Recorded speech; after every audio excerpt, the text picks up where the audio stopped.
পুরনো এক পার্কে ধূসর রঙের এক বিড়াল বসে আছে একা, ভাঙা বেঞ্চে। চারপাশে নীরবতা, আর তার চোখে যেন এক নিঃশব্দ গল্প। একটা ছোট মেয়ে ধীরে ধীরে পার্কে ঢোকে। তার চোখ নিচের দিকে, পায়ে ধীর গতি। দূর থেকে বিড়াল তাকিয়ে থাকে, কৌতূহল আর সতর্কতা মিশে আছে তার দৃষ্টিতে। মেয়েটি খাবার রাখে বেঞ্চের পাশে।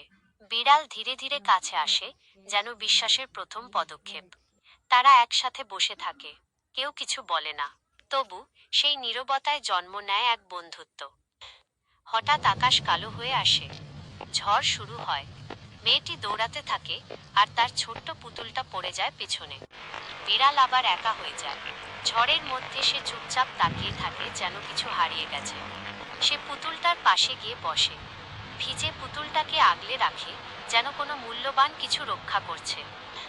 ঝড় শেষে মেয়েটি ফিরে আসে। সে দেখে পুতুলটা ঠিক আছে, কেউ তাকে আগলে রেখেছে। তার চোখে জল চলে আসে। সে বিড়ালের দিকে তাকায়, বিড়ালও তাকিয়ে থাকে। তাদের চোখে কথা হয়, ভালোবাসা, কৃতজ্ঞতা, আর এক গভীর বোঝাপড়া। শেষে মেয়েটি বিড়ালকে জড়িয়ে ধরে। বৃষ্টি পড়ছে, কিন্তু তাদের মাঝে আছে এক শান্তি, এক বন্ধুত্ব যা ঝড় পেরিয়ে এসেছে।